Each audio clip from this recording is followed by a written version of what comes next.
Bisous to lobby que l'homme congolais a été abusé, l'homme congolais va violer, va détruire, va bomber, il est l'homme qui l'a les autres tangakaka. Alors to lobby que ceux qui te prendre soin de cet homme-là, ceux qui au moins a changé tes mentalités naïe, ceux qui allaient à botami à sikate, même n'importe qui tu mettras, même un pasteur, même un prêtre, ceux qui mentalité naïe a renouvelé. Tout ça c'est dans la parole de Dieu, hein, pour ne pas citer ça. Mais comprenez que tout ce que je dis, n'a pas trouvé sur ça on a katia liloba.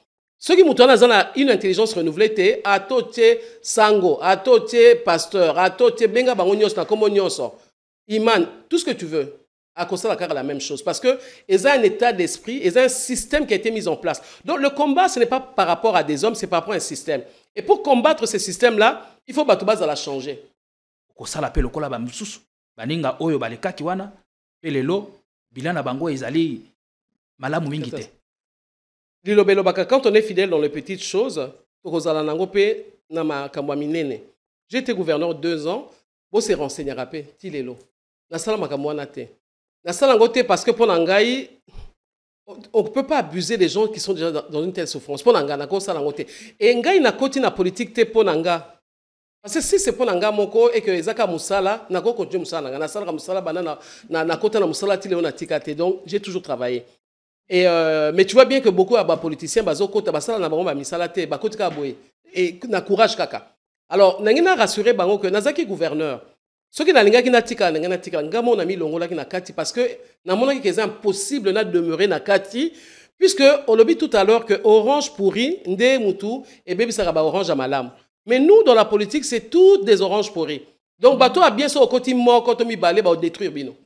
Parce que ce que ça lokola bangote au combien de danger pour na bango. Et babandi ko menacer, j'ai connu ça. Chez vous, un cadre moderne et paisible pensé pour votre bien-être. Des appartements spacieux baignés de lumière conçus pour un confort absolu. Un salon convivial, une cuisine moderne et 3 chambres élégantes pour un quotidien serein.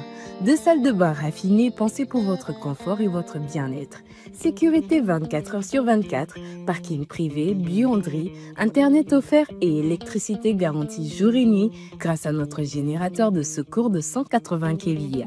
À Joa Place, fini le coupure, place au confort.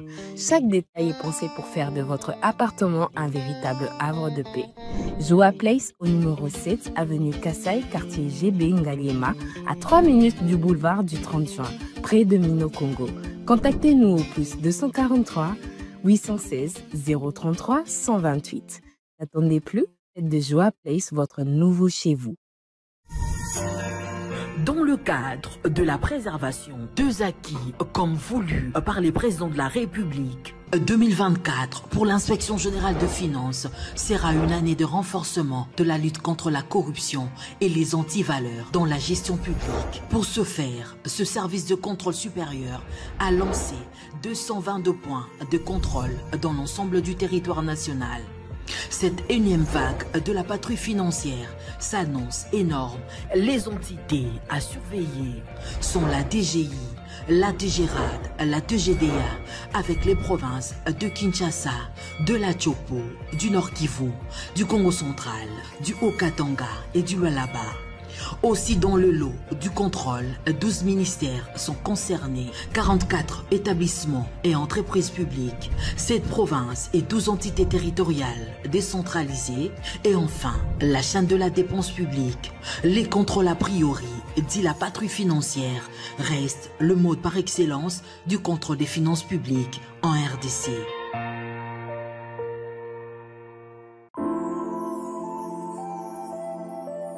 Le parc de la vallée de l'Antélé vous invite à venir partager des moments inoubliables en famille ou entre amis dans un cadre naturel de verdure unique à Kinshasa. Notre safari vous permettra de vous sentir en vacances et de découvrir nos lions, crocodiles, antilopes, buffles, éléphants, hippopotames et bien d'autres animaux dans le milieu sauvage et naturel. Nos cuisiniers seront heureux de vous servir une variété de plats savoureux dans notre restaurant au bord de la rivière Ntsélé. Le parc de la vallée de l'Antélé possède une panoplie d'activités sportives et ludiques au Cap Aventure et Loisirs pour votre détente. kayak, pédalo, tyrolienne, cyclotourisme, piscine et vol du faucon, la plus longue zipline d'Afrique. Le parc de la vallée de l'Antélé met également à votre disposition de logements de haut standing avec un confort 5 étoiles. Le parc de la vallée de l'Antélé est ouvert du mercredi au dimanche de 7h30 à 17h. Pour tout renseignement, contactez-nous au plus 243 89 60 32 713 ou encore au 243 81 231 68 82. L'Union sacrée, c'est plus qu'une alliance. C'est un visage, un engagement. Ce pagne, c'est le symbole de notre loyauté. Pas seulement pour ce que le chef de l'État donne, mais pour ce qu'il incarne. Le pagne officiel de l'Union sacrée. Une identité, une loyauté, un devoir. Procurez-vous le vôtre aujourd'hui. Faisons rayonner notre union, notre fierté.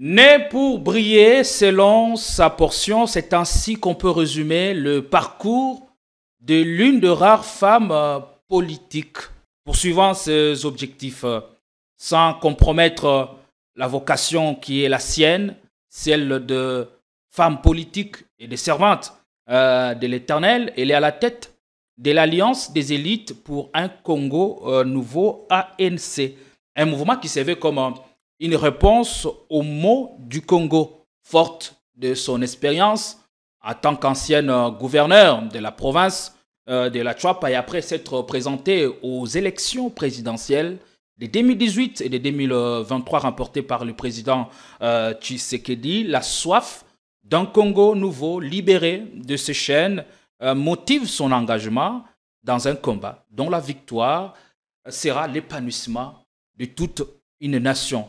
Elle a bien accepté répondre à notre invitation, être soumise à cet exercice qui, nous espérons, sera républicain. Nous avons ici l'insigne honneur de recevoir Madame Marie-Josée Ifoku Mputampunga. Bonjour, Monsieur Gédéon. Merci de l'honneur que vous nous faites ce matin. Comment allez-vous? Très bien, merci. Le parcours, la présentation faite tout à l'heure, est-ce que c'est bien faux? Oui, je trouve que c'est bien fait. C'est bien fait. Vous avez bien résumé. Ça me convient. Et vous êtes l'une de rares femmes qui se distinguent dans le débat politique et surtout dans votre engagement. Félicitations pour ce que vous faites. Merci. Un mot à ceux qui vous regardent, à toutes ces femmes qui voudraient copier votre modèle. Comment avez-vous fait pour vous hisser jusqu'à ce niveau? Merci pour la question, elle est vraiment pertinente. Je sais que des fois, les Congolais, quand on parle politique, ils n'aiment pas qu'on parle spiritualité. Mais il faut que les Congolais sachent que tout pouvoir repose sur une spiritualité, peu importe laquelle. Ils retiennent que tout pouvoir, même s'ils ne le voient pas, que ce soit en Occident, que ce soit chez nous, tout pouvoir repose sur une spiritualité. Et donc moi, je suis entré en politique sur base de cette spiritualité-là qui est ma foi chrétienne. Je suis rentré au Congo, j'ai recommencé ma vie à zéro ici au Congo. Et à travers cette foi chrétienne, le Seigneur m'a accompagné dans mon combat, dans le travail, dans ma façon de faire les choses. Le Seigneur m'a accompagné dans ce combat-là. Et c'est ainsi que quand je suis arrivé quelque part, en peu de temps, je me suis dit tout simplement, si Dieu l'a fait avec moi, il peut le faire aussi avec le Congo. Et c'est comme ça que petit à petit, j'ai commencé à nourrir cette idée-là d'entrer dans la scène politique parce que j'estimais que ce que nous voyons dans la scène politique congolaise, ça semble être juste des opportunistes, beaucoup d'opportunisme, sans un combat réel pour libérer ce peuple qui est toujours dans la souffrance, qui est toujours dans l'esclavage. une autre forme d'esclavage, mais qu'il est toujours. Et c'est ainsi, à travers cette fois-là, que j'ai eu la force de mener ce combat-là et de décider d'entrer en politique. Et pour ceux qui voudraient copier votre modèle? Ben moi, je les encourage à le faire. Hein. Ce n'est pas facile, je dois le dire. Je ne dois pas leur cacher ça. À nos filles, à nos sœurs, à nos mères, toutes femmes qui voudraient entrer en politique. Ce n'est pas facile, mais je voudrais qu'elles sachent que rien n'est facile pour finir dans la vie. La vie elle-même est un combat et il faut choisir son appel d'abord parce que moi, je dis la politique, c'est un apostolat. Donc, il faut être sensible à son appel et y répondre. Et si c'est votre appel, vous y arriverez. Est-ce le cas de le dire en République démocratique du Congo?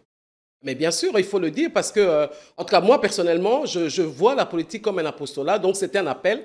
Et c'est ainsi que ça me donne le courage de continuer. Ce n'est pas que je ne me fatigue pas, ce n'est pas que je trouve ça facile, mais c'est cette fois-là, comme c'est en moi, ça bouillonne, ça me dérange, alors je ne peux pas baisser les bras. Je suis obligé de me relever et de continuer le combat. Très bien, merci. Et on vous présente comme l'une de rares femmes politiques à ne pas avoir peur d'assumer ce choix.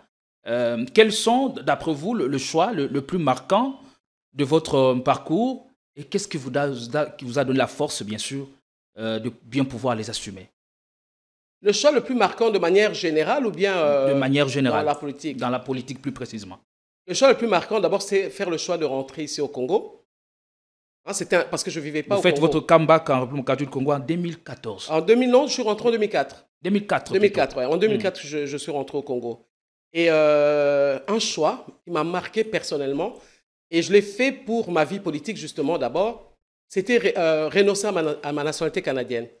J'avais acquis la nationalité canadienne et quand je suis rentré au Congo et que j'ai décidé à un moment donné de mener ce combat-là, j'ai dû renoncer à ma nationalité et écrire à l'immigration canadienne pour dire que je voudrais recouvrer ma nationalité congolaise. Et je l'ai fait. Et ce n'était pas facile, je dois vous avouer, parce que je crois qu'en tant que Congolais, on sait c'est quoi une deuxième nationalité, mais je pense que dans la vie, quand on fait un choix, on doit être sincère avec soi-même d'abord. Donc c'était important pour moi de redevenir pleinement congolaise et d'assumer mon identité de Congolaise et de ne pas tricher, parce qu'on ne peut pas vouloir conduire les gens quelque part dans la tricherie, dans le mensonge. Donc c'était un choix courageux pour moi de renoncer à cette nationalité-là et d'entrer dans l'arène politique. Et en tant qu'ancienne gouverneur de la Tchouapa, vous avez une expérience concrète de la gouvernance locale. Quelle est la principale leçon que vous avez tirée de cette période et comment a-t-elle influencé votre vision pour le Congo? En fait, quand je suis allé à la Tchouapa, moi je ne connaissais pas vraiment la Tchouapa. Je suis de la Tchouapa par mes parents et moi j'estime que je suis aussi congolaise parce que je suis née à Kinshasa et que je suis d'abord quinoise. Mais le fait que l'administration dise que je suis de la Tchouapa par mes parents, je ne connaissais pas cette province-là. Donc j'ai eu à le découvrir à travers la politique. Et je dois vous avouer que c'était le cœur déchiré. La première fois que j'ai mis les pieds là-bas pour aller poser ma candidature comme gouverneur, ce que j'ai vu là, c'était la désolation pour moi. C'était par rapport à ce que nos parents nous racontaient. Vous savez, à l'époque, on avait le temps, les parents prenaient le temps de rester avec vous, vous raconter des histoires. Et mes parents le faisaient assez régulièrement. Et tout ce qu'eux m'avaient raconté de cette époque-là, il n'y avait plus rien. Tout était parti, tout était détruit, tout était mort. Et c'était traumatisant quand même. Hein. Quand j'ai mis les pieds la première fois et que j'ai posé ma candidature, j'ai eu peur quand même. J'ai dit, mon Dieu, comment faire pour sortir cette province de cette situation-là? Et bref, quand je suis retourné quand même, parce que c'est posé la candidature, et puis il n'y a pas eu d'élection, et puis on a été nommé commissaire spécial.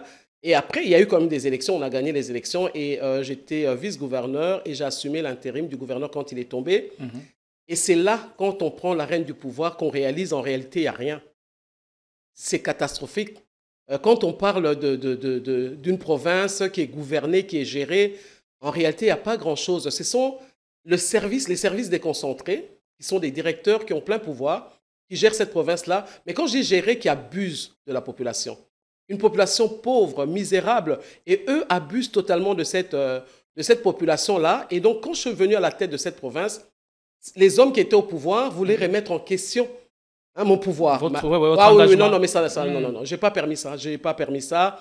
Et je me suis battu pour essayer d'instaurer même un espoir à ce peuple-là. Parce qu'ils sont livrés à eux-mêmes. Et vous l'avez fait? En si peu de temps. En peu de temps, j'ai donné un espoir, un rêve. C'était trop peu de temps, une année. Une année, c'est rien du tout. Mais j'ai donné un espoir, un rêve. Jusqu'à aujourd'hui, beaucoup ne me connaissaient pas. Mais tous les gens de la Tchouapa, de l'Équateur, me connaissent parce qu'ils savent qu'il y a une maman qui est passée et elle a tout fait pour travailler, mais les politiques ne lui ont pas permis de faire son travail parce que politique au Congo ne veut rien dire à ce que nous croyons ou ce que nous voulons. Politique au Congo, c'est juste garder le pouvoir pour le pouvoir. Le reste, c'est pas important. Et votre passage à la Tchouapa a certainement influencé votre vision pour le Congo. Oui, bien sûr, parce que quand j'ai réalisé que c'était catastrophique, c'est que je voyais là, et que réellement, il n'y avait pas vraiment d'État, c'est ainsi que j'ai pris le courage d'aller poser ma candidature. Je ne pensais pas aller directement poser ma candidature comme président de la République, mais je me suis rendu compte, si quelqu'un qui est gouverneur, parce qu'un gouverneur, c'est un premier ministre, hein, au fond. Les gens, quand je le dis, ils ne comprennent pas. Mais si c'est un Premier ministre qui représente le président en province, qui a une assemblée provinciale qui le contrôle et qui vote des lois, et le Premier ministre qui a un gouvernement qui gère la province. C'est vraiment un Premier ministre, mais en province. Et quand j'ai vu que c'était quasiment impossible de gérer une province parce qu'il y avait la main noire du gouvernement central qui se mêlait de tout, des nominations. Quoi que vous fassiez, ils sont là. Ils ont toujours une personne qui est là en train de vous surveiller, de regarder tout ce que vous faites. Même quand c'est pour l'intérêt de la population, non, ce n'est pas applaudi. Et vous avez évolué dans ce climat pendant une année? Pendant 2 ans. Pendant 2 ans. 2 ans. C'était horrible, c'était l'horreur. Et j'ai juste compris c'est quoi la politique congolaise. En 2 ans, il y a trahison, violence, combat, parce qu'on a vécu de violences incroyables là-bas entre le gouvernement et l'Assemblée provinciale. Parce que l'Assemblée provinciale pense qu'il est au-dessus, du gouvernorat. Et donc, elle doit participer même à la gestion, à la rigueur du gouvernorat. Et participer comment? Pour se retrouver dans tous les deals, quoi. Dans tous les deals, l'Assemblée provinciale pense que c'est ça son rôle. Donc même voter les édits, il n'y en a quasiment pas eu des édits votés. Vous-même, vous pouvez regarder depuis 2006, faites votre enquête jusqu'à aujourd'hui, combien d'édits ont été votés. Donc, ce n'est même pas un débat pour eux. Tout ce qui intéresse les assemblées provinciales, c'est s'occuper des gouverneurs, quand est-ce qu'ils ont des financements. Il va falloir partager. Et la population est malheureuse. Ah non, mais totalement malheureuse. Livrée à elle-même. Ouais, abandonnée. Et votre engagement politique s'accompagne d'une dimension spirituelle. C'est important de le rappeler puisque vous êtes aussi servante de l'Éternel. Et comment Maman Marie-Josée Ifoku parvient à concilier les deux vocations? Et comment l'une nourrit l'autre dans votre quotidien des leaders et d'élus? En fait, pour moi, c'est naturel, franchement. Le côté spirituel est naturel. C'est là où je puise toute ma force. C'est là où je me ressource. C'est pas incompatible? Non, pas du tout. Cela va de soi. Dans tous les secteurs de la vie, tous les gens doivent savoir que la spiritualité prime d'abord. Donc, aller se ressourcer, entendre la voix de Dieu, avoir ce courage-là, sortir de la peur pour pouvoir mener son combat. Et je le dis au quotidien pour tout le monde, même monsieur, madame, tout le monde, juste sortir de sa maison. Moi, on vient d'avoir un deuil, la mère d'une amie qui est morte juste devant sa maison. Une voiture l'a fauchée et puis voilà, c'est fini. Donc, il faut se ressourcer, il faut se remplir de cette force-là qui vient de Dieu. Donc, pour moi, je ne vois pas comment ça peut aller à l'encontre de la politique parce que si on va dans la spiritualité chrétienne, je peux résumer ça en 2 phrases comme le Seigneur Jésus-Christ le dit, c'est adorer un seul Dieu et aimer son prochain comme soi-même. Et il dit encore qu'un vrai serviteur, un vrai roi, c'est celui qui sert. Donc, ça veut tout dire. C'est pour ça que je vous ai dit que la politique, pour moi, c'est un apostolat. On ne peut pas aller à vouloir gérer un pays sans servir sa population. Parce que c'est ça le but de la politique. C'est la gestion de la cité, mais pas pour son intérêt personnel, mais pour l'intérêt de tous. Donc, c'est vraiment compatible, définitivement. Et malgré la situation catastrophique que vous avez trouvée à la Tchouapa, vous décidez quand même d'être candidate aux élections présidentielles de 2018, de 2023 remportées par le président Félix Tshisekedi. Avec les reculs, quel regard portez-vous sur ces expériences et qu'est-ce qui vous pousse aujourd'hui à continuer ce combat pour un nouveau Congo? En fait, je suis consciente que les choses ne changent pas du jour au lendemain. Tout est un processus. Et dans notre vision, justement, dans mon ministère chrétien... Comment ça s'appelle déjà? Ferena, femme, épouse réserve de l'Éternel pour les nations. En fait, quand c'est un jeu de mots femme, épouse, ça veut dire l'Église. Donc, ça aurait pu s'appeler aussi Irena, par exemple. Mais j'ai fait exprès de dire femme, épouse, parce qu'il y a beaucoup d'hommes chrétiens qui combattent les femmes, même déjà en politique, mais en plus, même dans notre foi. Et je voudrais leur rappeler que l'Église que tout le monde prône, l'Église que ces pasteurs ou bien les hommes de Dieu, de manière générale, hein, quand ils sont à la tête de cette Église-là, en fait, nous sommes tous une épouse devant Dieu. Donc, nous sommes une femme devant Dieu. Tous serviteurs de Dieu doivent savoir que ce soit l'Église catholique, protestante, peu importe. On est épouse de Christ. On est l'épouse de Christ. Donc, on a la position de femme. Alors, rejeter la femme, c'est un peu bizarre. Et je reviens à votre question. Les expériences. Les expériences, oui. Qu'est-ce qui vous pousse aujourd'hui à continuer Oui, justement. Ce qui me pousse à continuer ce combat, je vous ai dit, c'est ma foi. Je suis convaincu que je peux apporter quelque chose dans la scène politique. Pour la simple et bonne raison, j'ai dit que la plupart du temps, quand je suis rentré au Congo en 2004, j'ai vu qu'il y avait beaucoup d'opportunisme. Et la plupart des gens qui sont en politique, sans idéal, sans une idéologie, toute personne, il suffit d'être courageux, il suffit d'être dosé, et vous arrivez à obtenir une place dans le gouvernement, à l'Assemblée provinciale, nationale. Et je me suis dit qu'il faut qu'il y ait des gens sérieux qui entrent dans ce combat-là. Des gens qui sont engagés, des gens qui aiment le Congo, des vrais patriotes pour que les choses changent. Donc comprenez très bien que c'est quasiment un Goliath. Je me tiens en face d'un Goliath. Donc j'ai besoin de cette spiritualité-là. Donc c'est cette foi-là, cette folie de la foi, c'est cette force-là qui me pousse à tenir. Et je comprends que, je vous parlais de Ferena tout à l'heure, le thème principal de Ferena, c'est la nouvelle naissance. Et la nouvelle naissance, il faut qu'il y ait une croissance spirituelle. Tant qu'il n'y aura pas de croissance spirituelle, Galates 4.1 nous dit, aussi longtemps qu'un enfant, un héritier demeure un enfant, il ne diffère pas rien de l'esclave. Exactement. Donc, malheureusement, la plupart des gens qui sont nés de nouveau demeurent des enfants. Donc, il faut grandir. Donc, j'ai compris que c'est un processus. De la même manière, un bébé est né, c'est à l'âge, à 18 ans qu'on le déclare adulte. Donc, moi aussi, j'ai compris que c'est un processus, c'est une marche. On court, on est pressé, c'est vrai, mais en gardant l'objectif, à un moment donné, les Congolais vont comprendre que cette maman-là, elle est sérieuse, elle cherche notre bien. Donc, à un moment donné, ils vont s'en rendre compte. Et je vois que de plus en plus, ils sont en train de s'en rendre compte parce que ce n'est pas un jeu, là. On parle de la vie des Congolais. Est-ce que notre société a-t-elle réussi à s'émanciper de cet art, puisque dans le chef de certains Congolais, on estime et on pense que la femme congolaise n'est pas prête à diriger ce grand Congo aux enjeux multiples. La dernière réaction en date est celle du révérend pasteur Paul Mukendi, qui affirme sans peine sans rire que le Congo n'est pas prêt à avoir une femme à la tête de la magistrature suprême. Et pourtant, vous continuez dans votre engagement. Ben moi, je trouve ça décevant de sa part de dire une telle chose. Je viens de vous le démontrer que, d'abord, devant Dieu, il n'y a pas question de grec, comme on dit, de juif, de congolais, de ceci. C'est une question d'esprit. D'abord, dans l'homme, c'est l'esprit. Quel esprit cette personne a? On a connu de grandes dames qui ont eu à diriger. Ce ne serait pas la première fois, même ici chez nous.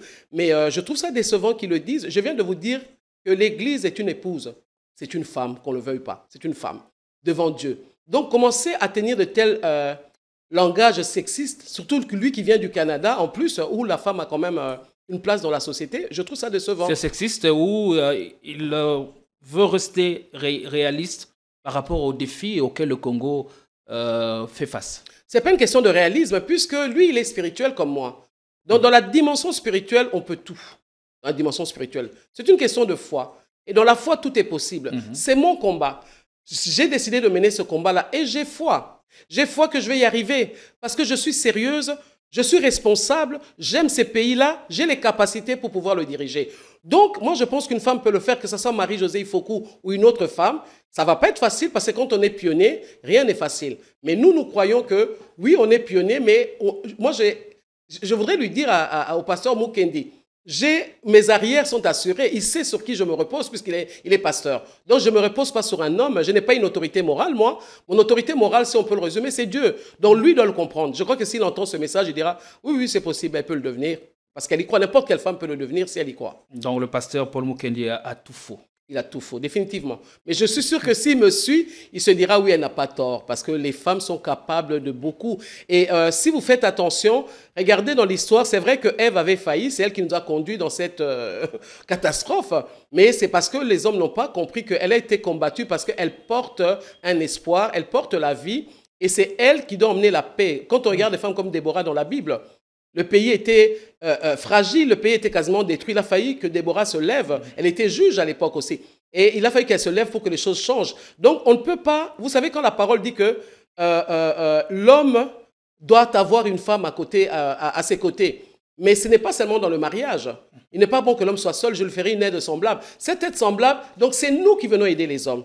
Parce que les hommes ne voient que le pouvoir. Mais la femme ne voit pas que le pouvoir. Elle voit le pouvoir pour nourrir ses enfants, pour prendre soin de ses enfants, pour les emmener à l'hôpital. Donc, tu vois, on est déjà dans des programmes là. Quand elle prépare, la femme, elle a besoin d'électricité, par exemple, pour pouvoir préparer. Donc, cette électricité-là, elle peut emmener ça dans le programme pour que tous les Congolais puissent avoir l'électricité. Donc, la femme, c'est qu'elle vit au quotidien, son expérience, elle peut emmener ça au pouvoir pour faciliter la tâche à tout le monde. Tandis que l'homme ne voit que le pouvoir pour le pouvoir, régner à n'importe quel prix.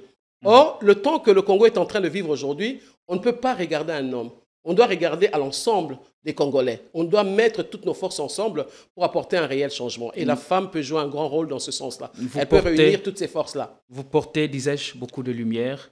Et pourquoi ne pas continuer cet engagement malgré les vicissitudes auxquelles vous faites face, malgré les défis auxquels le Congo reste confronté? Eh bien, la femme est capable de relever les défis. Là où l'homme a échoué, la femme peut relever les défis. Ça fait quand même 65 ans qu'ils sont là, qu'eux-mêmes aussi se disent que donnons une chance un peu à une femme pour pouvoir nous recadrer, pour remettre le tout en place et donner naissance à une nouvelle république, parce que c'est ça notre combat. Il faut qu'on aille à une nouvelle république, à la 4e république. Et je pense qu'une femme est mieux placée pour le faire parce qu'elle ne le fera pas pour ses propres intérêts, mais elle le fera pour faire asseoir des véritables institutions qui correspondent à nous-mêmes aussi, à notre culture, à qui nous sommes devenus et où nous voulons aller. Et la femme, elle est bien placée pour le faire parce qu'elle vit ça au quotidien. Et comment vous, en tant que femme leader, femme politique, servante de l'Éternel, vous comparez les 65 ans de colonisation aux 65 ans d'accession à l'indépendance ou à la souveraineté nationale et internationale de la République démocratique du Congo en termes de réalisations que nous avons pu donner par nous-mêmes, de notre propre chef? En fait, nous sommes le miroir de ces autres années passées de la colonisation. Nous sommes ce miroir-là aujourd'hui. Parce que les hommes n'ont vu que le pouvoir. C'est tout ce qu'ils ont vu en prenant le pouvoir en 1960. Ils n'ont pas vu que ce pouvoir-là servait à développer un peuple, une nation. Donc, il n'y a jamais eu un programme clair pour conduire le peuple congolais quelque part. Notre vision, justement, c'est la rupture du système de prédation par la combolisation pour la renaissance du Congo. Nous disons que nous sommes nés d'une prédation. Le 1er juillet 1985, nous sommes nés d'une prédation et cet état d'esprit de prédation s'est perpétué à travers nos dirigeants depuis 1960 jusqu'à aujourd'hui. Parce que les politiciens qui ont pris le pouvoir n'avaient que comme modèle ces colons-là. Et ils n'ont retenu que les abus au lieu de mettre la compétence en exergue, au lieu de mettre la culture congolaise où nous vivons en communauté, c'est ça la combolisation aussi. Ils n'ont vu que le pouvoir régner à n'importe quel prix et malheureusement, ça allait de mal en pire jusqu'à aujourd'hui. Nous avons vu Mobutu, mais chacun, malgré ce que nous retenons de mal de tous ces gens-là, mais nous voyons que Mobutu nous a laissé quand même un héritage dont j'en parle toujours, c'est Bomoko. Donc, il nous a toujours dit l'unité. Donc, il nous a laissé cet héritage-là. Laurent Désiré Kabila, donc je mets le 22 ans de pouvoir des Kabila, je les mets ensemble, nous a laissé ne pas trahir le Congo. Parce qu'ils savaient qu'ils étaient en pleine trahison. Vous comprenez? On était en pleine trahison, il le savait, d'où il venait, comment il arrivait au pouvoir, mais il a quand même libéré un message qui était important. Et moi, je voudrais qu'on retienne plutôt cela de tout ce monde-là. Aujourd'hui, Félix Tshisekedi est au pouvoir et il nous parle du peuple d'abord. Donc, ce sont des grands messages que moi je retiens. Bomoko de Mobutu, ne pas trahir le Congo et le peuple d'abord. Et tout ça, nous le résumons dans la combolisation. Parce que s'ils ne sortent pas de là, s'ils ne comprennent pas que pour changer les choses, il va falloir qu'on se mette ensemble à un moment donné. On ne peut pas continuer comme on le fait.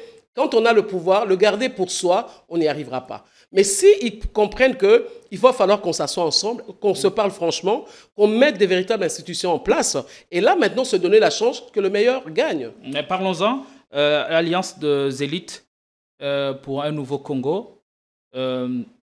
D'abord, avant de parler du credo ou encore de votre idéologie, de quelle élite parlez-vous? De l'élite spirituelle ou de l'élite politique ou scientifique? Dites-nous un peu. Quand je parle de l'élite, en réalité, je parle du Congolais. Pour moi, tout Congolais est une élite. Peut-être qu'il ne le sait pas, mais moi, je le considère comme une élite, qui qu'il soit. Si vous voulez parler de fonction, que ce soit une sentinelle, que ce soit une bonne à la maison, que ce soit un professeur, que ce soit un médecin. Je ne parle pas de l'intelligence, je parle de l'apport. Donc, tout Congolais peut apporter quelque chose pour construire ce nouveau Congo-là. Donc, cette élite-là, elle est là.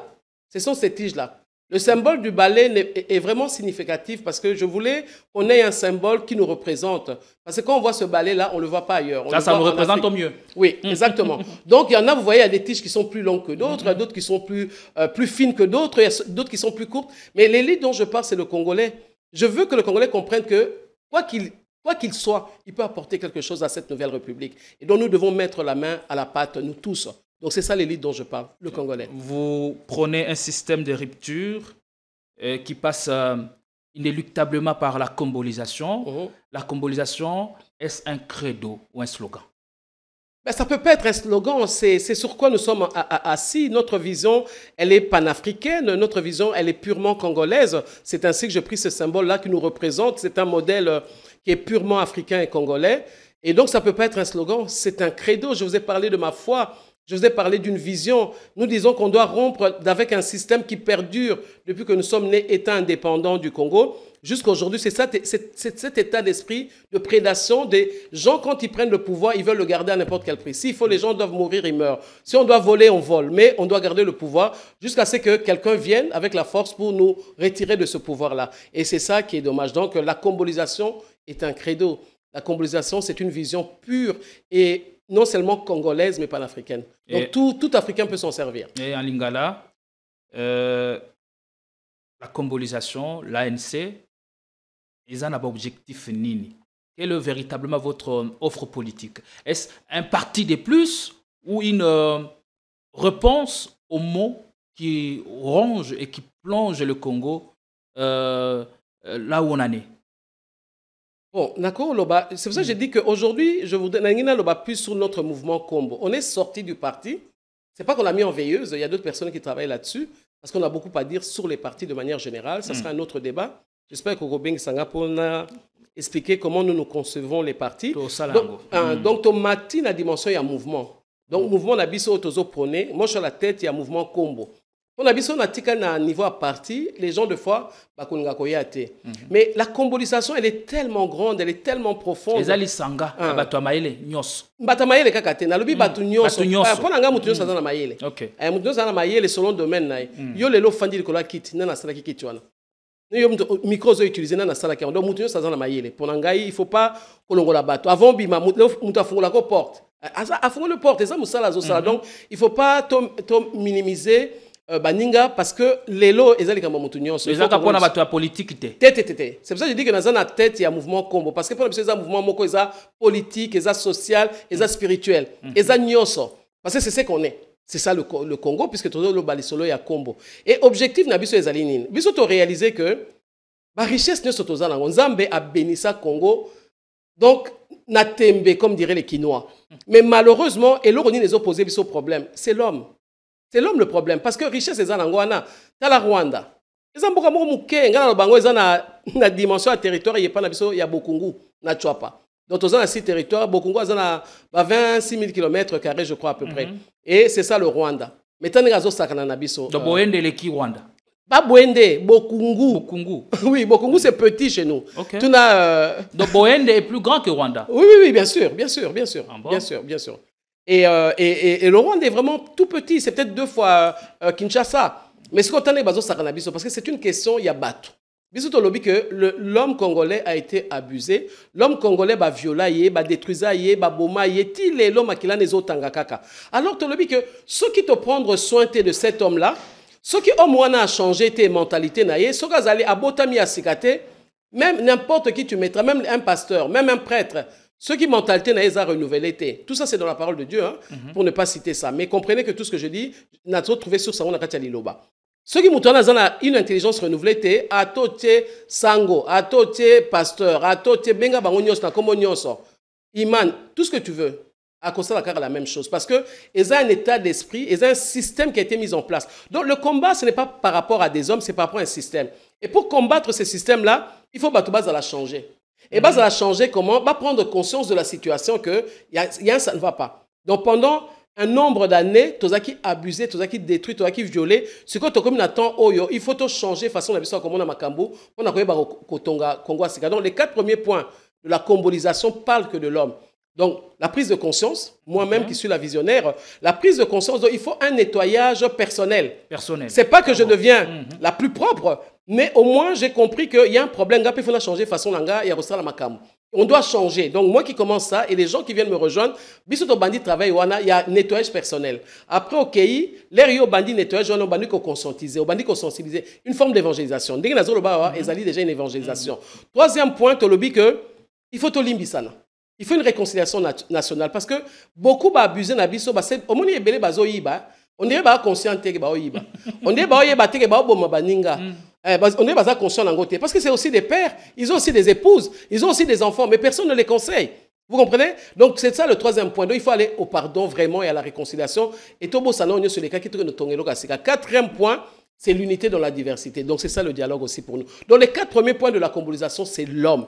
L'homme, et puis l'homme individuel, et puis collectif. Et une fois qu'on a commencé à faire ce travail-là, et on commence à toucher des leaders, des gens comme vous, des médias, qui commencent à conscientiser le peuple congolais, le travail a commencé. Et les derniers 3 points, c'est autour des institutions. Il faut refonder les institutions, il faut retravailler pour aller à une nouvelle renaissance. Donc le changement des paradigmes passe par le 7 points que vous venez de Exactement. Donc les 4 premiers points, c'est vraiment l'homme le problème. Nous pouvons avoir les plus belles lois. D'ailleurs, on en a plusieurs des lois, des belles lois aussi. Mais qu'est-ce qu'on en fait?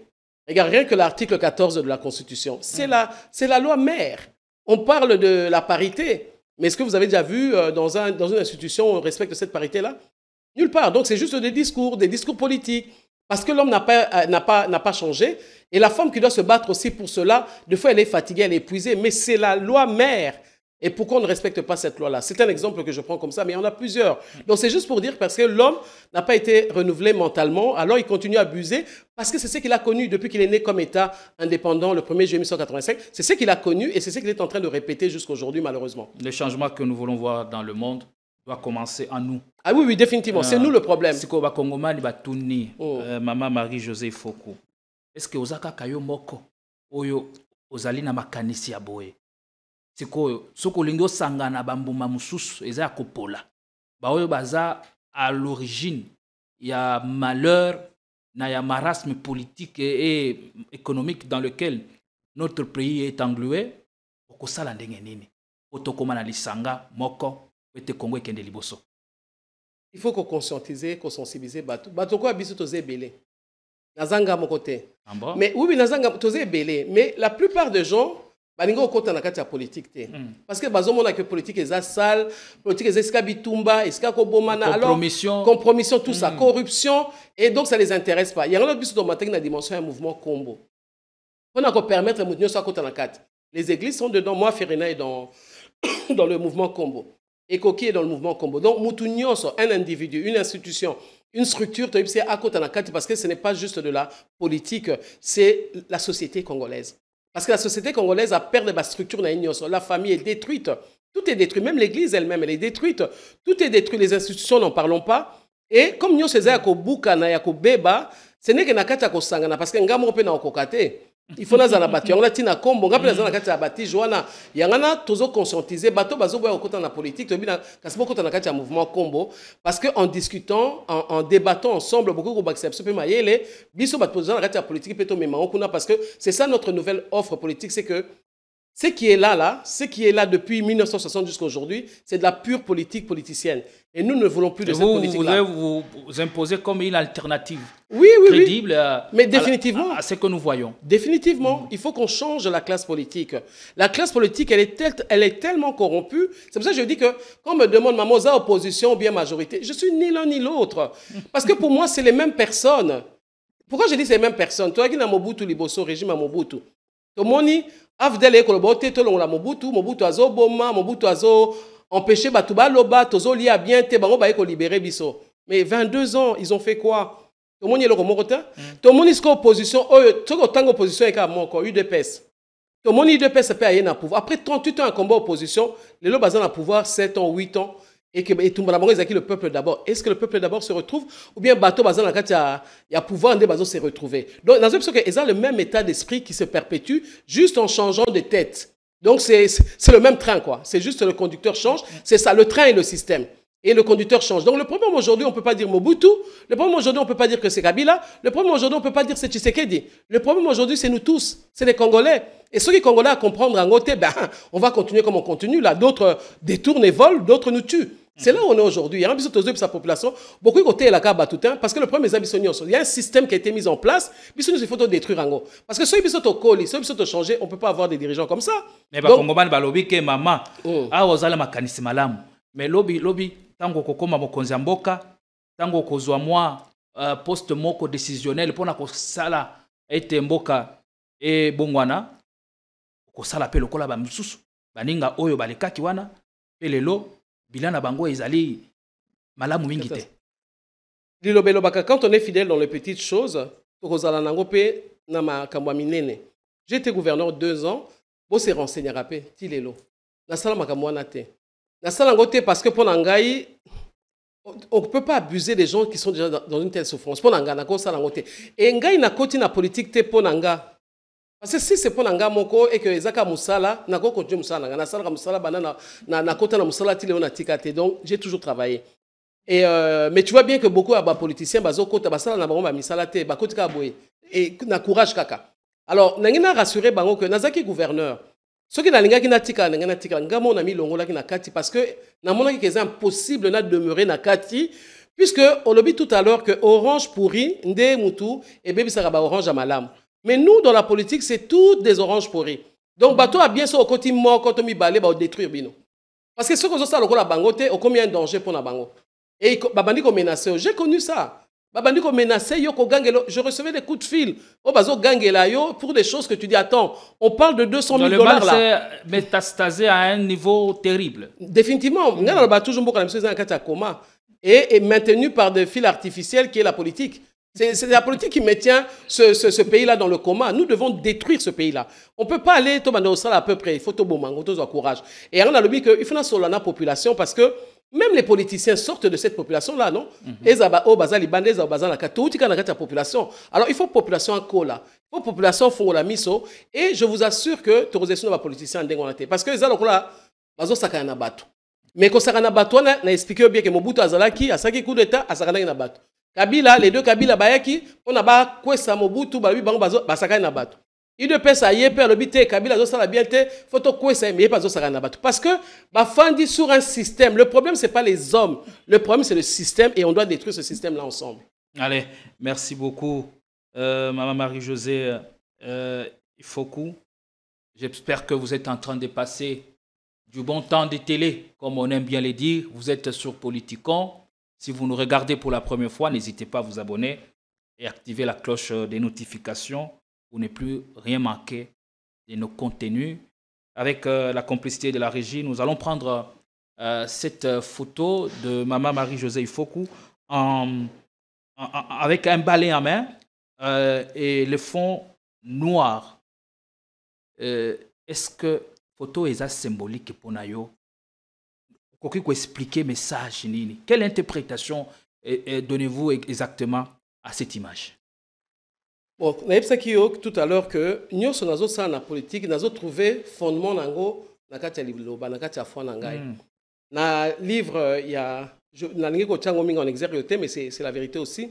Esaïe 9.1 et l'obaka que peuple ezo vivre na kati ya molili, donc peuple mususu akamwe azomona na mboka oyo bawe batondi bawe baza ebele amoni lumière moko ezo resplendir. En français? Oui. Dans le pays qui vit dans le ténèbre, voit dans un pays de l'ombre de la mort, qui a le ténèbre aussi, mais il voit une lumière resplendir.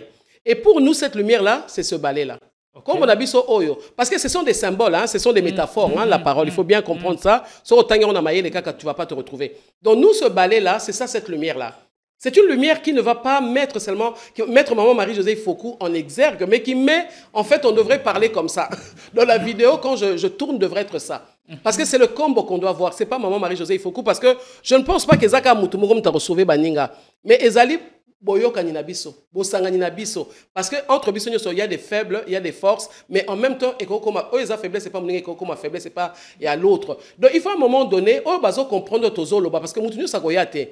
Mais au bazo comprendre biso baya ko sangana biso baya ko bakisela biso mayelo bazana na yango et naza convaincu parce que muto azana kati ya fond nazo lo bazana bolingo et il faut que les gens comprennent quand on parle de la chrétienté ba congolais baninga boité ote ko ila biso bazamba ba payate ezanzamba ba payate liso na biso ezana kati président Israël l'air amonaka Mobutu à l'époque a ofraka bible alobi histoire mboko na bino ezana kati. Hier, Congolais me pose la question, pourquoi une carte à Congo, ils ont dessiné dans le temple à Capernaum et Koufa. C'est la seule carte du monde hein, où ils ont dessiné, c'est la carte du Congo. Donc ce n'est pas le roi Léopold II qui nous avait dessiné. On était déjà dessiné puisque ça date de plus de 2000 ans. Donc on existait déjà en termes de cartes. Donc tout ça quand même un pays spécial. Alors il faut que le Congolais le sache. Spécial en Ouéoutelouap. Mes cartes n'ont pas en Israël. Posez-vous des questions. Un Israélien m'a dit ça. Il dit mais posez-vous des questions. Pour la nini seul Mboka. Seule carte vous avez une grande mission. Donc le Congo a une mission. Et pour que les gens exercent cette mission-là, ça doit être des gens qui ont atteint la dimension de l'épouse, comme je le disais tout à l'heure. Une dimension d'oubli de soi, une dimension d'amour pour les autres, une dimension de quelqu'un qui travaille pour le bien-être de son pays, parce que ce pays-là a une grande mission. On en parlera autrement. Mais c'est ce que je voudrais dire, que le Congo a une grande mission. C'est ainsi que Toza a abusé. Alors, nous devons tout faire pour retrouver oui, cette fierté-là, cette identité-là. Exactement.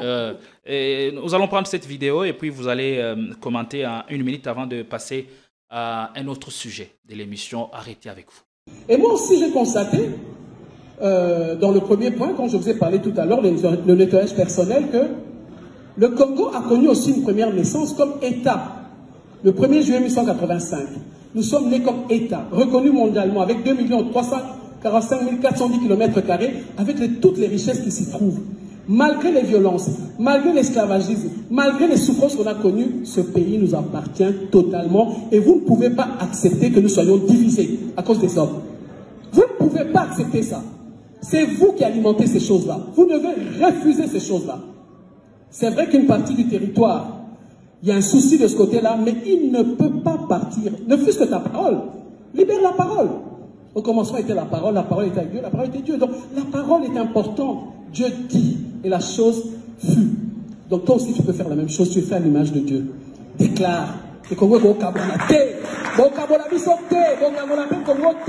Allez, cette vidéo nous plonge directement dans la deuxième thématique de l'émission qui sera axée essentiellement sur la guerre dans l'est de la République du Congo, la guerre que subit le Congo, quels sont les acteurs que vous avez pu bien identifier et la clé ou la recette que propose votre mouvement politique ou votre combo, le combo, je voulais parler à combolisation. Il faudra que le mot intègre le dictionnaire français. Ah oui, définitivement. Ça arrivera. Ça arrivera. Ouais, je vous garantis, ça arrivera. La vidéo, votre commentaire. Est-ce que nous, Congolais, par nos mots, sommes-nous en train de bénir ou de maudire ce pays? Par nos mots, nous sommes en train de détruire ce pays. Il faut que les Congolais prennent conscience. Pourtant, 80% de la population congolaise, elle est chrétienne. Mais elle a oublié ce que je viens de vous dire, que la parole a une puissance. Tout le monde ne peut pas être au front, tout le monde n'est pas au pouvoir. Mais à la maison, tu as la possibilité de déclarer des choses.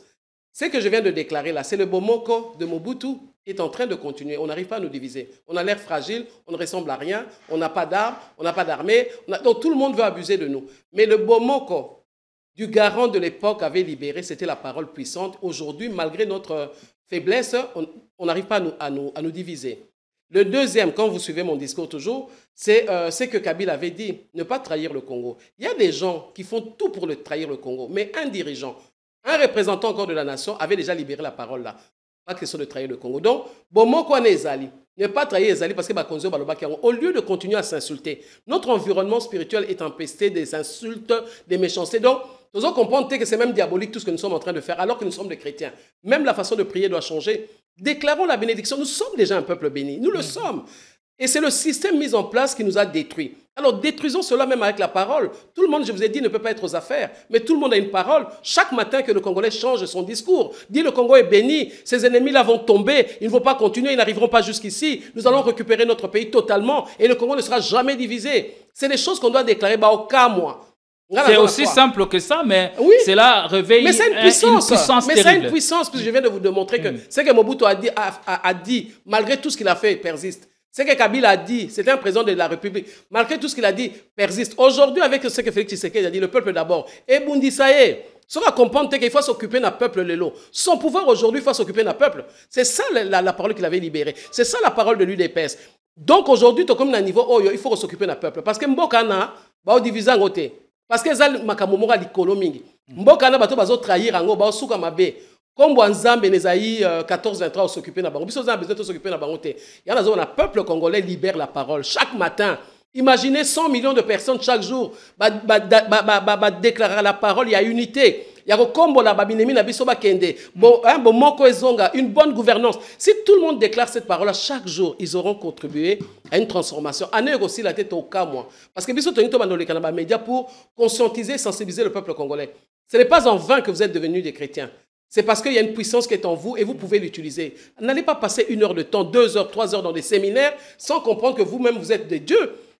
Vous êtes des dieux parce que vous êtes nés de nouveau par qui? Par la parole qui est Dieu. Donc il faut que le peuple le comprenne. C'est pour ça que c'est important de parler de cette spiritualité-là. Et c'est maintenant que nous allons commencer à passer dans les médias pour dire au peuple congolais Yo posala msala kosala. Et avant de parler de votre recette pour une sortie de crise, Banguna Nabiso, Eza Banani, est-ce que Eza Biso Moko, le rêve de pays agresseurs, c'est notre propre faiblesse? Ou bien sont le multinational qui crée des situations et tire profit et même des dividendes sans que nous puissions nous en rendre compte? En fait, Banguna Nabiso, je dirais que Eza Biso Moko d'abord. Parce que nous avons toujours les responsabilités. La responsabilité, vous avez la conscience, vous avez banani, vous avez besoin d'attaquer Bino. Banguna Nabiso pe ezali, ba multinational ndengo lobby. Banguna Nabiso pe ezali, ba pays frontalier. Mais ceux qui n'ont pas de la communauté internationale, enfin, la multinationale, tobotama na bango. Tobotama na bango parce que même bakonzi na bango nyonso, ba président nyonso ba mboka mususu na sima na bango, la multinationale bazali. Donc mutamutaza mo konzi na ye. Et bango tu ba bota biso comme étant indépendant du Congo, mais bien que n'ait que tozaki existait déjà avant, c'est quelque chose que le Congolais a gardé on a mutu na ye. Et tant que ba boti biso tozo indépendance, ezete lo comme c'est bisa bango. Bango babota biso te pour na biso congolais, babota biso pour na kozwa richesse na biso. C'est pour ça que je parle de la prédation et je parle de la rupture de cette prédation là. Et pour na richesse na biso. Et malgré tozo indépendance, est-ce qu'on va changer car masque, balongo li masque ya bango mindele batie le masque ya mutu mwindu, to ezabiso mo ba congolais sikoyo to bandi ko sala la prédation pour na servir ba intérêt na bango. Et malheureusement la politique au Congo, c'est ça que ça veut dire, servir les intérêts des autres. Au début il y a ba occident. Après, comme il y a les Chinois, après, comme il y a sous-région, après, il y a Bissomoko. Donc, au moins, il y a un problème, il y a Bissomoko, Congolais, tout ça, vrai problème, parce que tant que l'État sera faible, tant que nous aurons des hommes forts avec un État faible, ça va continuer. Mais ce qu'il faut comprendre qu'il faut qu'on ait un État fort avec des hommes forts plutôt, là, on va s'en sortir.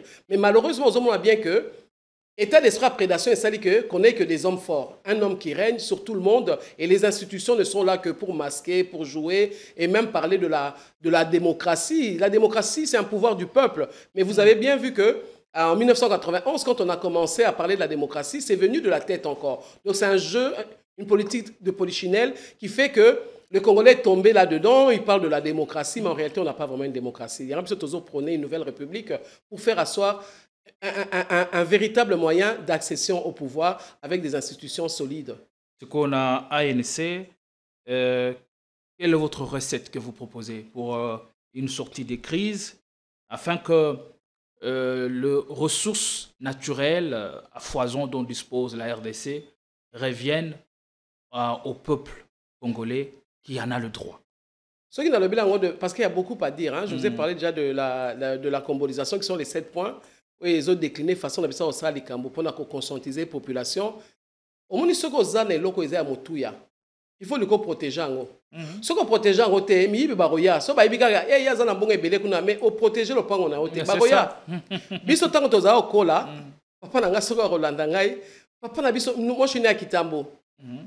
Et papa na biso azaki sévère, tous les gens de Kitambo de cette époque-là, so tuni ba so to kuten to sekaka. Donc papa na biso azaki na 7 filles et 2 garçons seulement. Donc tout le monde, nos oncles, nos cousins, mutunyo so ayaki pa na biso ayebi ke il faut veiller sur banana abasi. Donc tout le monde avait le mot de passe. Personne n'a le droit de nous regarder, de venir nous parler. Donc on sortait, notre n'a pas garde.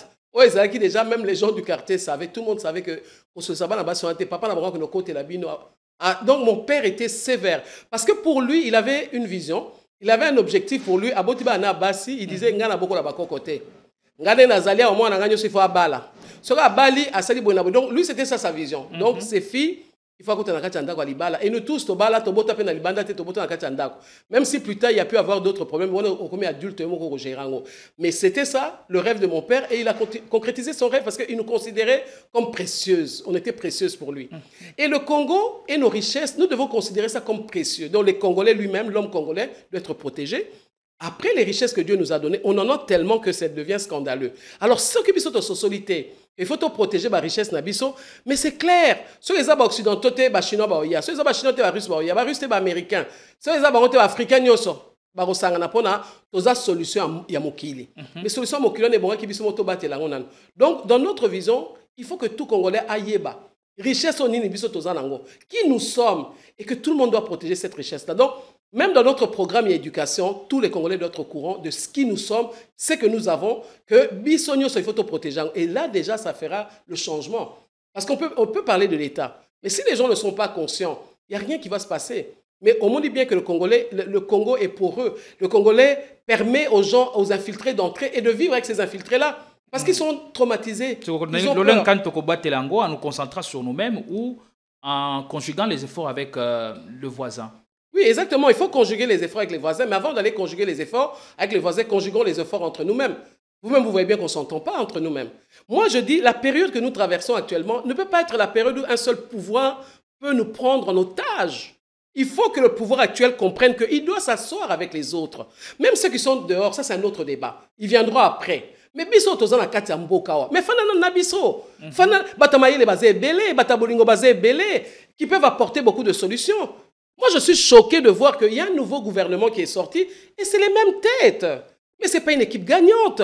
Elle nous a fait perdre 2 territoires. Et quel territoire? Comment ces gens-là peuvent se retrouver encore? Le problème, c'est un problème de tête ou est-ce un problème de système comme vous l'avez dit? Non, il y a le problème de système qui est là. Le système est déjà établi. Il est là. Mais il y a un problème de gouvernance aussi. Comment permettre à ceux-là qui ont fait qu'on perde 2 territoires et ces gens-là sont toujours au pouvoir? Mais moi, je suis choqué.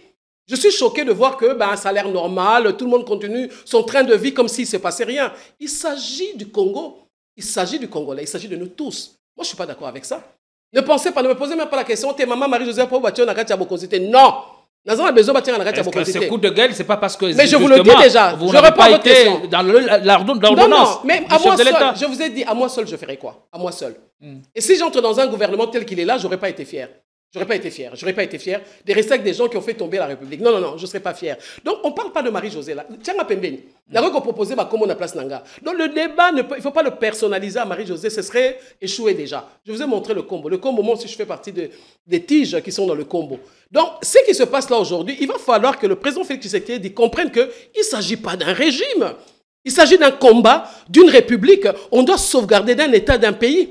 On doit sauver ce pays-là. Et ce n'est pas en restant avec les mêmes personnes que vous allez sauver ce pays-là. Les gens qui ont échoué, ils ont échoué. Ils ont échoué. Donc, pour nous permettre de gagner, de faire mieux, il va falloir ouvrir de telle sorte que les autres entrent dans la danse, entrent dans le combat pour apporter un changement. Donc aujourd'hui, se cacher derrière un régime, se cacher derrière un pouvoir, on est déjà perdant. Ça, je vous le dis clairement. Si le président Tshisekedi ne comprend pas qu'il va falloir changer les pions, changer les joueurs, il adore le football. Hein. Donc à un moment donné, les joueurs ne jouent pas très bien, il va falloir changer les joueurs. Et ces joueurs-là, ce n'est pas seulement au niveau du gouvernement, c'est à tous les niveaux. Donc nous disons qu'on ne peut pas continuer comme ça. Donc de toutes les façons, il faudrait qu'on ait quand même un dialogue. Parce que si on doit continuer comme ça, on ne peut pas appuyer ça. Et c'est la condition sine qua non pour sortir de la crise. Ben, le dialogue dont je parle, ce n'est pas le dialogue classique, parce qu'on reste encore dans un cycle. Je suis contre ce cycle-là. Donc, toujours le même état d'esprit qui se perdure. C'est toujours une forme de prédation. Moi, je voudrais dire à la Senco directement, mais je trouve ça un peu dommage qu'ils ne consultent que les mêmes personnes, parce que j'ai dit la classe politique, pour moi, on est dans le même sac. Consulter les mêmes personnes qui sont au pouvoir et ceux qui sont de l'autre côté en train de tuer les Congolais et les autres en train de détourner de l'argent, mais c'est dommage parce que c'est vraiment faire d'eux juge et partie. Et les victimes, on en fait quoi? Qu'est-ce qui aurait dû être fait selon vous? Mais pour nous aujourd'hui, ce n'est pas les politiciens et les groupes armés seulement qui doivent s'asseoir. C'est tous les Congolais, tous les représentants des Congolais. Il y a les représentants des femmes, les représentants de la jeunesse, les représentants des autres églises. Il n'y a pas que l'église catholique et l'église protestante. Il y a aussi les autres églises, on doit les considérer, ils font partie du Congo aussi. Donc il va falloir inviter tout le monde à la table, les représentants. Donc chacun, d'abord, vous voyez, en cette période, mais je voudrais tellement aller parler au président Félix Tshisekedi. J'ai voulu le rencontrer pour lui dire ce que je suis en train de vous dire aujourd'hui. Vous n'avez pas été reçu lors de dernières consultations initiées par le chef de l'État sous la férule. Mais ça a donné quoi? Le professeur ça a donné quoi? Si vous aviez été invité, j'ai été invité. Vous y prendrez pas. J'ai été invité. Mais vous n'avez pas répondu. Non, j'ai été invité, j'ai été. Si, j'ai été invité. Et quand je suis sorti, d'ailleurs, mon discours, c'était « Je ne suis pas venu aider un homme. Nous ne sommes pas venus aider un homme. Nous sommes venus aider un pays, un peuple qui est entré dans la dérive. » C'est ce que j'avais dit, d'ailleurs. Non, j'ai été invité. Et qu'est-ce que vous leur avez proposé, justement? On a proposé beaucoup de choses. Aujourd'hui, d'ailleurs, je vois une de mes propositions parler être appliquée. Oui. Je viens de le voir là, quand il parle d'une... j'ai oublié le mot. D'une force spéciale. Intérimaire. Oui, non, une force spéciale par rapport à l'Est. C'est ce qui se passe à l'Est. Donc là, vous allez savoir qui sont infiltrés, qui ne le sont pas. Vous pouvez savoir qui sont les infiltrés, qui ne le sont pas. Donc choisir les bonnes personnes comme une unité spéciale pour combattre nos ennemis à l'Est du pays. C'était une proposition que nous avons faite. Donc on a fait quand même beaucoup de propositions intéressantes. Mais vous voyez, vous passez à d'autres choses et je pense qu'ils devaient mettre tout ça ensemble et le communiquer et travailler sur base de ça. Les gens ne sont pas venus pour jouer. On ne peut pas continuer à marcher à vue. Parce que si on continue à naviguer à vue, on sera perdu. Il va falloir un plan A. Je leur avais dit ça aussi. Il faut un plan A, un plan B, un plan C, un plan D. On ne peut pas aller comme ça. Et on ne peut pas continuer à aller se reposer sur les autres, sur des accords. Combien d'accords avons-nous eu? Combien d'accords? L'accord de Lusaka, Sun City, que des accords. Combien de dialogues avons-nous eu? Donc cette fois-ci, aller au dialogue ne peut pas se faire de la même manière qu'on a toujours fait parce que ça a toujours échoué. Et en répondant à cette invitation, vous vous attendiez personnellement à quoi? Sincèrement, je pensais, chaque fois, on est en train d'espérer. Tu te dis, cette fois-ci, ils vont faire les choses autrement. Cette fois-ci, les choses seront faites autrement. Mais on voit que non.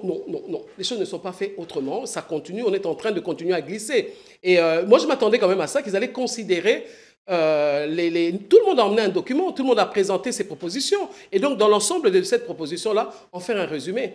Dans cette période-là, j'ai dit, on n'a pas besoin de nommer les gens ou de nous nommer nous nécessairement, mais ils pouvaient créer même une commission.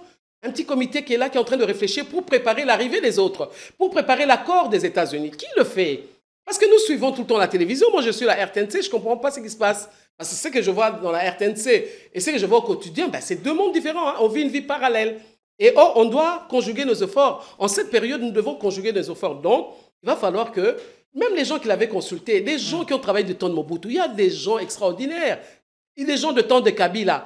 Que ce soit les Kabila père, Kabila fils, il y a des gens extraordinaires. L'ANER peut faire ce travail-là, ça qui sert aussi. Aujourd'hui, il y a des jeunes politiciens qui sont là. Mettons ces gens-là ensemble, demandez-leur de réfléchir, de faire des propositions concrètes et dire que voilà, il y a eu telle situation, parce qu'il faut tenir compte de l'histoire, où nous sommes aujourd'hui et où nous voulons aller. Quelle est la vision qu'a le pouvoir aujourd'hui? Donc il faut qu'on sente que ça bouge, ça travaille. Il doit y avoir un moteur qui nous conduit quelque part. Mais commencer à se reposer sur un individu seulement, c'est perdu d'avance. Vos propositions n'ont pas été prises en compte? D'une certaine manière, quoi. Ça a été fait, je viens de vous le dire ici. Ça a été fait d'une certaine manière, sans nous consulter nécessairement, mais je vous ai dit qu'il y a un point qu'on avait proposé, ils sont en train de le faire, là, d'en parler. Est-ce que pour un acte de respect ou ça relève des dynamiques en cours? Bon, je ne parlerai pas d'un manque de respect. C'est justement, ils n'ont pas été combolisés. Parce qu'en cette période, si les gens, parce qu'eux, ils pensent que c'est on doit aller dans l'état d'esprit, ôte-toi pour que je m'y mette. Parce que c'est ce que l'opposition fait aujourd'hui. Qu'est-ce que Kabila peut nous ramener? Il a fait 18 ans, ils ont fait 22 ans au pouvoir. Il ne peut rien nous ramener. Donc, moi, je ne m'en prends pas à une personne ou deux personnes. Je m'en prends à des gens qui ne veulent pas comprendre que dans notre culture, nous sommes une communauté. On ne vit pas individuellement. Nous ne sommes pas des individualistes. Nous vivons en communauté. Et il faut considérer cela. Et Il y a des gens qui ont déjà travaillé. Aujourd'hui, c'est que ben, si eux, ils partent, nous, on vient, on prend le pouvoir. Qu'est-ce que vous allez nous emmener de nouveau? Je ne pense pas qu'ils vont nous emmener quelque chose de nouveau. C'est juste encore le pouvoir et ils resserreraient peut-être le pouvoir. C'est ainsi que nous disons que eux qui sont au pouvoir aujourd'hui, ils ont une opportunité extraordinaire de changer l'histoire de ce pays. Une opportunité extraordinaire de changer l'histoire, de marquer les esprits. Avoir mené un tel combat pendant 38 ans et en sortir tel qu'on est là, c'est dommage, hein? C'est dommage. Je dirais que Etienne Tshisekedi va se retourner plusieurs fois dans sa tombe. Mais moi, je crois que le président Félix Tshisekedi peut encore rectifier son tir. On a un genou à terre, mais on n'est pas tombé. Rectifier les tirs en quoi faisant? Est-ce que vous réitérez votre proposition de la mise en place d'un gouvernement pour assurer la transition avant l'organisation ou la préparation d'élections libres et transparentes en 2027? Non, ça, je n'ai pas changé ce discours-là. Ça, c'est l'essence même de notre combat, que nous devons passer par une période, pas par la transition classique dont parle le Congolais, par une période transitoire. Parce que quand je parle d'une période transitoire... Pour préparer quoi? Pour préparer une nouvelle république. Parce qu'aller dans des élections comme on la connaît, qu'est-ce qu'il y aura de nouveau? On est habitué, c'est scandaleux les élections qu'on vit ici. Après, tout le monde applaudit, la communauté internationale aussi dit OK, et on avance. Donc, on est en train de vivre de manière superficielle, on est en train de vivre dans le mensonge, et nous-mêmes, nous sommes complices de ce mensonge-là. Parce que quand on a parlé, vous avez demandé tout à l'heure, qui sont les responsables de cette guerre à l'Est? Oui, la communauté internationale, elle est responsable. Oui, la sous-région est responsable. Oui, Rwanda et Ouganda sont responsables. Mais le premier responsable, c'est le Congo.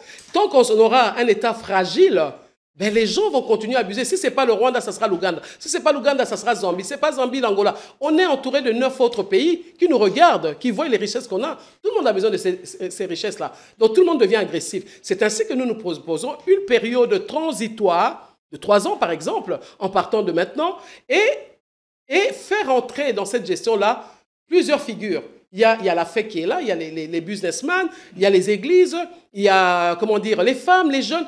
Emmener tous les représentants de la société, parce que la société, elle est par terre. Il faut l'accepter. Et les faire asseoir et réfléchir quel Congo vous voulez. En un mois, parce que chacun a déjà ses idées, on peut travailler sur ça et préparer cette république-là. Donc, mettre en place une période transitoire. Des gens, je rajoute quelque chose, des gens qui vont gérer cette période transitoire n'auront pas accès au prochain comment dire, mandat. Comme ça, on sait qu'ils vont être neutres, ils n'auront pas le choix. Donc, il y a des gens qui vont gérer cette période transitoire, mais c'est des gens différents, des gens qui sont là pour travailler, pour mettre une nouvelle constitution en place, qui mettent de nouvelles lois, et la population suit. Il faut que la population participe à toutes ces choses-là, parce qu'elle doit grandir aussi avec l'État, elle doit grandir avec les nouvelles institutions. Donc voilà, c'est ce que nous prenons, une période transitoire. Je l'ai dit en 2022, j'ai dit en 2023, on n'en serait pas là. On n'aurait pas les morts qu'on a jusqu'à aujourd'hui si les hommes politiciens m'avaient écouté. Donc juste pour dire au pasteur Paul Mukendi, c'est pas correct de dire qu'une femme ne peut pas arriver au pouvoir parce que les femmes réfléchissent. Les femmes sont intelligentes aussi, et je ne suis pas la seule, on est nombreuses. Alors qu'ils nous respectent, qu'ils enlèvent là. On oublie les traditions parce que les hommes ont 65 ans de pouvoir, ils n'ont rien fait. Donc, donner la chance aussi aux femmes. 50% de femmes qui entrent dans cette période transitoire, je peux vous garantir que les choses seront différentes. Donc, tant que l'État sera faible comme il est aujourd'hui, ben, ça ne va rien changer. Hein. Ça ne sera pas seulement l'Est du pays, après, ça sera le Katanga, après, ça sera l'Équateur. On a des richesses partout et des richesses scandaleuses. Et l'avenir du Congo s'écrit-elle à Washington ou à Doha en ce moment? Les accords qui sont en train d'être conclus, il y a un projet d'accord de paix a été même envoyé aux parties au conflit à Doha. Et quelle est votre analyse succincte en 2 minutes? Et faudrait-il continuer sur cette lancée en nous engageant dans ces processus et pour quel objectif? De toute façon, on n'a pas le choix. Aujourd'hui, on n'a pas le choix. Aujourd'hui, on n'a pas le choix. On avait le choix encore l'année passée. J'avais crié fort, mais personne n'a entendu. On n'avait pas le choix. Aujourd'hui, on n'a pas trop le choix. Accord avec les États-Unis, on doit profiter de la présence de Trump aujourd'hui. Parce qu'aujourd'hui, Trump se met au-dessus de toute la société occidentale. Hein. On les voit assis comme des élèves aller être reçus par... Ça fait du bien quand même, hein, ça fait du bien. Donc on les voit comme ça. Donc aujourd'hui, on doit profiter de la présence de Trump à la tête des États-Unis. Il a encore 3 ans. Et ça doit être... Pour nous, c'est une opportunité qu'on doit saisir. Même ce qui se passe à Doha, on doit rechercher la paix. On n'a pas le choix. On n'a pas la capacité d'aller... Rechercher la paix, oui, mais à quel prix? Mais à quel prix? Où est-ce qu'on en est aujourd'hui? Aujourd'hui encore, j'ai appris, je suis RFI, qu'il y avait encore des morts. Aujourd'hui, chaque jour, il y a des morts. Donc, à quel prix? À quel prix? Où prenons conscience qu'on a failli. Il faut accepter qu'il y a eu échec. Il ne faut pas que le pouvoir actuel le prenne sur lui. Pour moi, je ne dirais pas que c'est le pouvoir actuel seulement qui a failli. C'est depuis 1994. Donc Mobutu, le régime Mobutu est dedans, le régime Kabila est dedans et les régimes actuels. Donc c'est l'ensemble des régimes qui ont failli. Donc ils ne le prennent pas seuls. C'est ainsi que je dis que nous devons travailler par rapport à ces accords-là, mais faisons-le ensemble, réfléchissons ensemble. Mais croire seulement que nous-mêmes, nous devons garder ce pouvoir-là, on va y arriver, on n'y arrivera pas. Ce qui risque d'arriver, c'est que tout le monde risque d'être emporté et puis quelque chose de nouveau va naître. Dans tous les cas, où est-ce qu'on en est aujourd'hui? Il risque de se passer comme ça. Donc si ceux qui sont au pouvoir ne comprennent pas qu'il va falloir qu'il y ait un changement, que cet changement-là vienne d'eux, ils peuvent le faire, ce n'est pas trop tard. Donc, fais asseoir les Congolais. Comment on va les signer un accord où on n'a rien à dire? Vous voyez ce qui se passe avec ce pays... Ukraine et Russie. Mais oui, donc ils sont présents dans ces accords-là, dans les textes. Ils disent non, je ne veux pas de cesser, on change ça. Mais nous, on ne dirait que pas. C'est eux qui décident de tout pour nous. On ne peut pas rester des gamins. C'est parce que le rapport de force est à notre défaveur. Non, à notre défaveur. Pourquoi? Parce que je vous ai dit, l'État est faible. Mais si on faisait asseoir tout le monde, si ça passait même par l'Assemblée nationale, tout ce que nous sommes en train de faire, si on faisait asseoir aussi une équipe qui est là pour pouvoir réfléchir, parce qu'il s'agit d'un État aujourd'hui, on est en train de perdre un pays. Alors, il faut que la mentalité change. Donc, nous devons profiter de la présence de Trump qui voit les choses autrement, qui ne veut plus de guerre, mais qui est un homme d'affaires qui veut faire les choses autrement. Mais il ne faut pas qu'il vienne maintenant encore en esprit d'un prédateur. Il faut qu'on se respecte nous-mêmes. Et pour se respecter, il faut que le président Félix Tshisekedi, il a son gouvernement là s'il veut, mais qu'il fasse asseoir les Congolais de toutes les souches pour que nous puissions réfléchir ensemble et prendre des décisions rapidement et changer la donne. Et depuis l'avènement de Félix Tshisekedi en 2019, après l'alternance démocratique avec son prédécesseur, le Joseph Kabila, 6 ans après ou 7 ans après, quelle note sur 10 donnez-vous à ces pouvoirs? Bon, je ne voudrais pas parler en termes de notes, sincèrement. Je vous ai dit, moi je vois la situation de manière globale. Je ne peux pas parler, comment dire, je ne veux pas parler en termes de notes. Et globalement, pour vous, le bilan est-il positif ou négatif? Je ne veux pas non plus parler, je ne veux pas leur donner une note. Je veux seulement qu'ils se réveillent. C'est ça que je voudrais leur dire. Le passé est passé, on ne pourra rien faire, mais on peut s'en servir pour changer les choses. Il n'est pas trop tard. Je suis en train de parler au président Félix Tshisekedi parce que c'est lui qui est le garant de la nation aujourd'hui. Il peut encore changer les choses. Si les 6 ans ou les 7 ans d'avant, il a failli, s'il a failli, à lui-même de faire aussi son bilan et regarder comment la population vit, il peut changer les choses encore aujourd'hui. Il n'est pas trop tard. Parce que continuer à écouter ceux qui sont autour de lui, qui ne voient que leurs intérêts. Je suis choqué de voir qu'on a dépensé 44 millions pour donner à des joueurs à mettre sur un t-shirt. Mais ces 44 millions de dollars, on pouvait les donner à vous, les médias, les donner à des influenceurs, à des jeunes pour pouvoir parler du Congo. Pour que nous tous, nous ayons sur nos statuts, tout Congolais là où ils se trouvent. Vous choisissez même 1 million de Congolais. Vous leur donnez cet argent-là. Ils viennent avec un projet, avec un programme. Comment vendre le Congo? Mais attendez, 44 millions... Ça me reste dans la gorge. Pour un club qui va mettre Visit Congo sur le maillot d'entraînement, s'il vous plaît. Vraiment, je trouve que c'est une honte. C'est manquer même de vision, c'est manquer d'un rêve, parce que cet argent-là aurait pu servir à la jeunesse congolaise qui a beaucoup de créativité. Leur donner en termes de musique, même nos musiciens, vendez le Congo à travers votre musique. Donc culturellement, on pouvait le faire. Au niveau de la communication, on pouvait le faire. Rassembler tous ces jeunes-là, et pouvoir leur donner les moyens de vendre le Congo. Mais aller donner ça 44 millions de dollars, mais attends, vous ramassez cet argent-là ou quoi? Donc voilà, tout ça là nous déçoit parce que c'est comme s'il n'y a pas un projet clair. Il va falloir qu'il y ait un projet clair. Il va falloir que le pouvoir se réveille. Il s'agit du Congo, il s'agit des Congolais, il s'agit de nous tous. C'est ça le combo. Ce n'est pas Marie-Josée Ifoku là, ce n'est pas Félix Tshisekedi, ce n'est pas Kabila. C'est le Congolais et le Congolais doit le comprendre que c'est au-delà d'un ballet classique. Le ballet a beaucoup de pouvoir pour nous déjà dans notre culture, mais ce pouvoir-là qu'on s'en serve pour que tous les Congolais en jouissent, parce qu'on a besoin de tant de choses. Il y a beaucoup de choses à dire, que ce soit au niveau de l'économie, que ce soit au niveau de l'administration, peu importe. On a beaucoup de choses à faire et tous les Congolais peuvent jouer le rôle et le peuple est prêt. Et c'est l'élite politique qui n'est pas prête, parce que l'élite politique veut s'enrichir. C'est ça le problème. Voilà. C'est peut-être en ce moment que nous allons conclure et nous quitter. Maman Marie-Josée Ifoku Mputampunga, vous êtes présidente de l'Alliance des élites pour un nouveau Congo. Votre credo, c'est la combolisation, comboliser les systèmes. Et l'une des premières étapes, c'est l'hygiène mentale. Ça passe par l'homme au centre de toute action.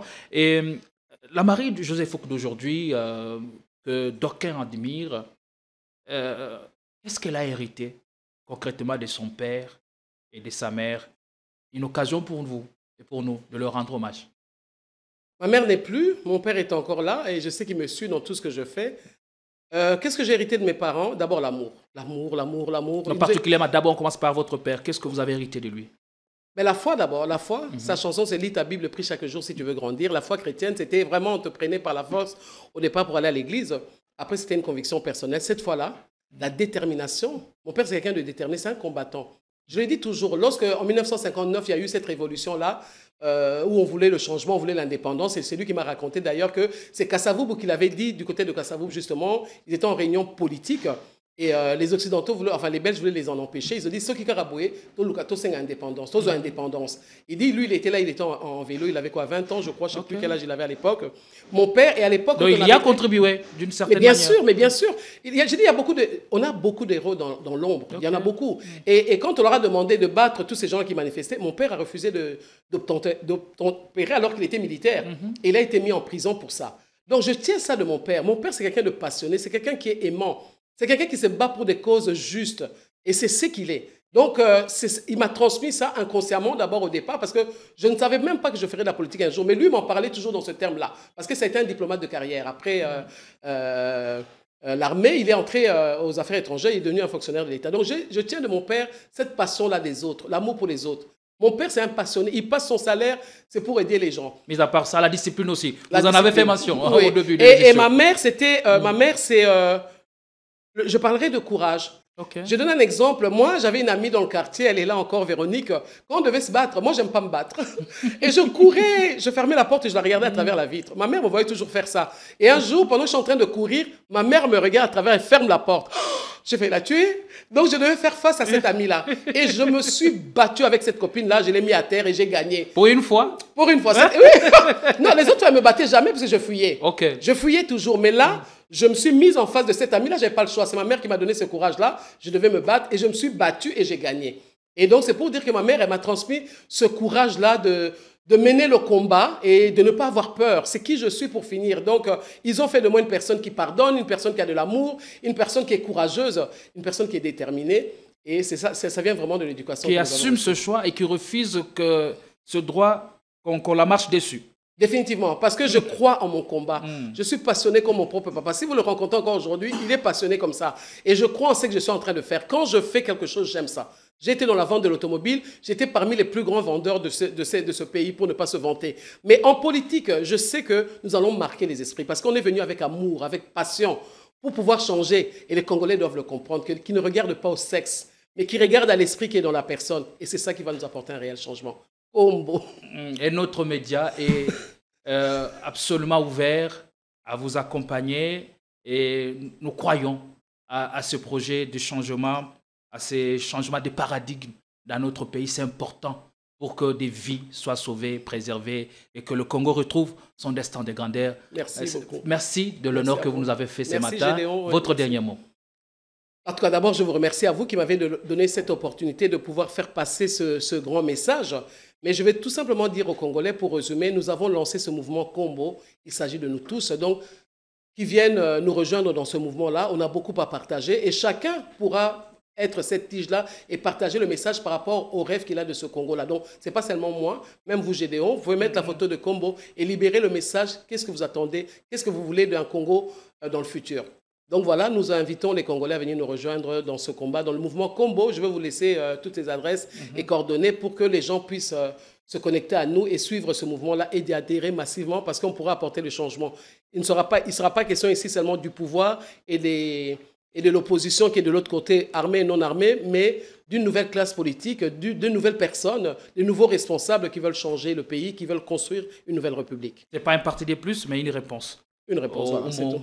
C'est pas un parti de pub, c'est un mouvement. C'est un mouvement, c'est un mouvement qui concerne tout le monde. Voilà. En République démocratique du Congo, là où l'histoire s'écrit chaque jour, la lumière perce toujours les chaos des espoirs. Oui, il faut y tenir ferme et croire à son rêve, à son projet. Comme à l'instar de celle que nous avons reçue pour vous aujourd'hui, nous vous retrouvons très très vite avec la même dose de plaisir, avec toute la grande équipe. Avec d'autres castings, bien évidemment, peut-être un nouveau débat demain déjà, avec toujours moi, Jean-Pierre Kaimbe, qui est occupé, vous le savez très bien, et consommer l'émission avec délectation, couper les séquences, mettez sur les réseaux sociaux. Vous en avez entièrement l'autorisation. Bonsoir chez vous. Merci.